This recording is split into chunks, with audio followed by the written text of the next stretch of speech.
What is the ultimate end goal when it comes to Greenland? Not provocation. This is friendliness, not provocation. We're dealing with a lot of people from Greenland that would like to see something happen with respect to their being properly protected and properly taken care of. They're calling us, we're not calling them. And we were invited over there, and I thought it would be I have great respect for the wife of our great vice president. I think she's a brilliant woman. She's a very nice woman, and she loves the concept of Greenland. And so she's going there, and I think Marco's going there, and some others are going there. But we've been invited, and they really like the idea because they have been somewhat abandoned, as you know. They haven't been taken good care of. And I think Greenland's going to be something that maybe is in our future. I think it's important. It's important from the standpoint of international security. And if you look at the ships outside of Greenland, you have Russia, you have China, you have lots of different people and lots of different places, and it cannot go on the way it is. It's not going to go on the way it is. I'll make a statement. It's not going to happen. So they're going there, and that's purely friendship. Who's doing the inviting? You said people. A lot of people, yeah. People from Greenland are asking us to go there. We have many. Although we certainly did not hear a lot from her on the campaign trail, it's a little weird that J.D. Vance's wife, Usha, has completely disappeared since Inauguration Day. But she actually just showed up. And much like her husband, it seems like she has a habit of creating problems for the Trump administration. Not only sparking some controversy with Greenland, but also humiliating J.D. Vance in a video that backfired in so many ways that I cannot wait to get into. But before we do, if I could quickly ask you to leave a like on this video. And if you haven't already and you enjoy our channel, hit that subscribe button. It goes a long way and it really does mean a lot to me.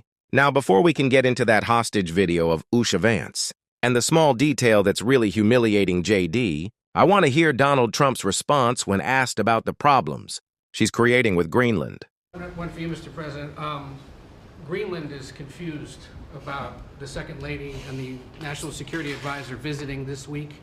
They're concerned that this is further provocation of whatever it is you ultimately want for Greenland. Could you further explain why they're going? What is the ultimate end goal when it comes to Greenland?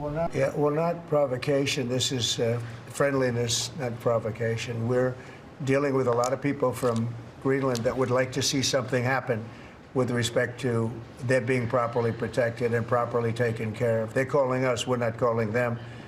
And we were invited over there, and I thought it would be I have great respect for the wife of our great vice president. I think she's a brilliant woman. She's a very nice woman, and she loves the concept of Greenland. And so she's going there, and I think Marco's going there, and some others are going there. But we've been invited, and they really like the idea because they have been somewhat abandoned, as you know. They haven't been taken good care of. And I think Greenland's going to be something that maybe is in our future. I think it's important.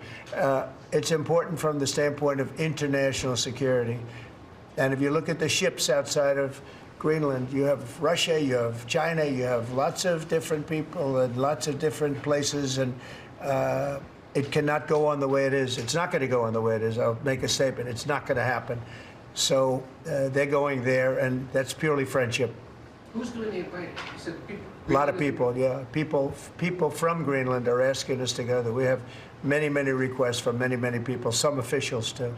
That video is ridiculous for several reasons. The first being the reason that Donald Trump offers up for why Usha Vance is traveling to Greenland, saying that, she holds a special place in her heart for it, and she feels passionately about its existence and defense. He has no idea what he's saying, and Donald Trump has no idea. We can clearly tell that his cognitive state is deteriorating more and more every single day. He could barely remember Usha Vance's name. It was just humiliating, with JD sitting there quietly saying, "You're doing such a great job, Mr. President." Gosh, what a loser he is. But clearly, it was not as dumb and ridiculous to us as it was to the folks in Greenland, because their prime minister made it clear that he perceives this trip as an act of aggression from the U.S. towards Greenland. He is not happy about it, even though Usha Vance doesn't seem to have lots of emotions about it.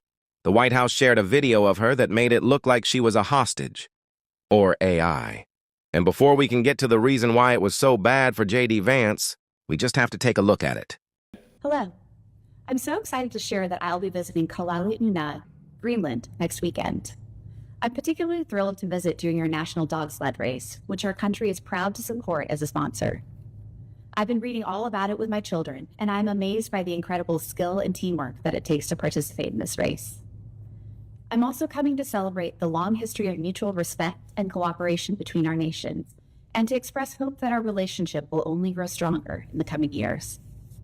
I look forward to meeting many of you soon, and to learning from you about your beautiful land, culture, and traditions. See you soon. Okay, what was that? Was that not... Hi, this is Usha Vance, and I'm so excited to be... What? What was that? Was that not incredibly concerning and strange and weird to anyone else? It was like, were they holding this person hostage? I don't know. Maybe she is still getting over the previous liberal leanings that she had. She hasn't been able to completely throw her soul away like J.D. Vance, and so we're seeing the process of it breaking down. But clearly there's still a little bit of liberal left in Usha Vance, because there was a bit of that video that is backfiring on her and J.D. Vance. And I want to get into that. In an article right here, Usha Vance accidentally reveals an unusual item on her shelf. On Sunday, Second Lady Usha Vance posted a video to her SLOTUS Instagram account, announcing her upcoming trip to Greenland to attend a dog sled race. The video features the 39-year-old standing in front of a mantle in a room with limited decor. Despite the bland background, however, one particular item can be spotted in the top left-hand corner of the screen: a small figurine standing in front of a book written by a vice president of the United States. You might assume that the one book featured in the room would be Hillbilly Elegy, written by her husband, J.D. Vance. But instead, it's Earth in the Balance, authored by Bill Clinton's VP, Al Gore. First published in 1992, Gore's book was an early warning about the grave danger presented by climate change. In a foreword to the 2006 reissue, Gore wrote, "Global warming is real. It is getting worse rapidly. It is mainly caused by human beings. We need to act now to avoid the worst of its consequences." Contrast that with the stance of the Trump administration, which has called global warming a hoax. Just a few days ago, President Trump revoked a Biden-era rule that would have taxed methane pollution. Meanwhile, Lee Zeldin, the current head of the U.S. Environmental Protection Agency, is gleefully rolling back regulations. "We are driving a dagger through the heart of climate change religion," Zeldin announced. So what message was the Second Lady trying to send by displaying Gore's book? Is she a secret climate change believer? On the surface, Vance could not have appeared bubblier. She said that she was thrilled to be attending a dog sled race before adding, "I'm also coming to express that our relationship will only grow stronger in the coming years. I look forward to meeting many of you soon and to learning from you about your beautiful land, culture, and traditions." This tone is markedly different from her husband, who in February told Fox News that if President Trump wants to take more territorial interest in Greenland, that is what President Trump is going to do, because he doesn't care about what the Europeans scream at us. He cares about putting the interests of American citizens first. So quite a bit to unpack there. I want to start with the Usha and J.D. Vance of it all. These are people who have completely thrown away any values they previously had, which tells me they didn't actually have those values. They never actually cared. But maybe Usha Vance still does, with that little book poking out in the background. I don't know if that was at the vice president's residence or if that was in their home in Ohio. If it was the vice president's residence, then she is certainly trying to send a message. But these are people who have completely given up on anything they once believed. They are willing to sell out and buy into the MAGA cult to elevate themselves, especially J.D. Vance, who just doesn't care. He is a shape-shifting slime. He is nothing. He is whatever he needs to be in a given moment to elevate himself, and it is gross. And what he said, contrary to what he posted in that Signal group chat, no, Donald Trump sure doesn't care about Europe, but he doesn't care about putting Americans first either. Otherwise, he wouldn't have such a dangerous foreign policy and a disastrous economic agenda domestically. Of course, Donald Trump doesn't care. Of course, he doesn't care about our safety. He only cares about himself. And that's the same with the rest of his administration. And it's the reason why we saw Eric Swalwell. Just give him hell in this call-out right here. These morons are on the watch. And so, yes, we have to meet this moment right now, call for his resignation, and also insist that we have all the records that they have tried to delete so we understand just what else has been put at risk. Now, you and former Republican Congressman David Jolly were just in the Tampa area for a town hall in a Republican district. Let's take a look at the reception that you both received. Anna Paulina Luna refuses to meet with her constituents. To that, David and I say, to hell with her, we'll talk to you.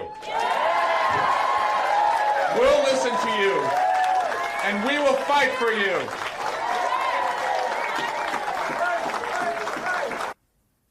Tell us a little bit about what you were hearing from the people while you were there. Well, I heard from Democrats, independents, Republicans, people who see their health care security at risk. They see President Trump and Elon Musk getting rid of FBI agents who are supposed to keep us safe, bird flu monitors who are supposed to, keep the price of eggs down, CDC scientists who are supposed to prevent the measles outbreak that we're seeing. And they want to know what's the plan. And what David Jolly and I told them is the plan is small victories lead to big victories. We have to win in Wisconsin on April 1. We have to fight hard in the 2 Florida special election seats on April 1. We have to win the governor races in New Jersey and Virginia later this year, and that'll build momentum so that we can win the House. And right now, inside the Congress, we have to fight back against any bill that gives billionaires the biggest tax breaks and takes away Americans' health care. And we have to fight in the courts where we can put speed bumps up all along the way as they're trying to inflict this pain. But small victories can lead to big victories if we all are willing to go, as I call it, one rung higher than we've ever gone in the past. So if you've never been to a protest before, go to a protest. If you've never gone to a city council meeting, go to a city council meeting. And if you have never thought about the Wisconsin Supreme Court race on April 1, Elon Musk is, so you probably should too. Congressman, I can't help but to think about when you get on an airplane and they say, secure your mask before you secure the mask of someone else. Democrats right now, and this is supported by a poll from Quinnipiac, is showing that they're underwater with their own voters for the first time in this poll's history. So while I can appreciate you going to Republican districts and having these conversations with other folks, it seems like there's a need for you, your colleagues, and the rest of the party to really secure your actual voter base. How does that actually happen before you go out to these other districts that haven't supported the Democratic Party in previous elections? Yeah, I'm at the SFO airport about to fly to D.C., and that's why I'm in this very hostage-looking like room, by the way. Look, we have to show up. We have to hear the voters, tell them what the plan is, tell a better story, always be on, go to the places and spaces we have not gone before, and be fearless and recognize it's all on the line right now. Because if we don't win the midterms, I can't look you in the eye and guarantee we're going to have a free and fair election in 2028. That is the urgency. And until next time, I'll see you soon. ChatGPT said, "We need every single Democrat to make as much of a moment out of this as possible right now. This is a breach of our national security, of the trust that we have in our leaders. These people are not leaders. They're anything but that. We need to be calling them out." There was so much said by so many voters during the election. Oh, maybe I don't like Donald Trump as a person, but the economy was better with him. Maybe the chaos was bad, but the economy... First of all, it was Barack Obama's economy, so let's cut that nonsense out. And now, you have the worst of both worlds. The economy is garbage because of Trump, and everything is chaos because of Trump. So drive home that message. We're doing it on this show, and if you want to support that, as always, you can hit that subscribe button, leave a like on this video, and if you stuck around to the end, drop a blue heart in the comments. And until next time, I'll see you soon.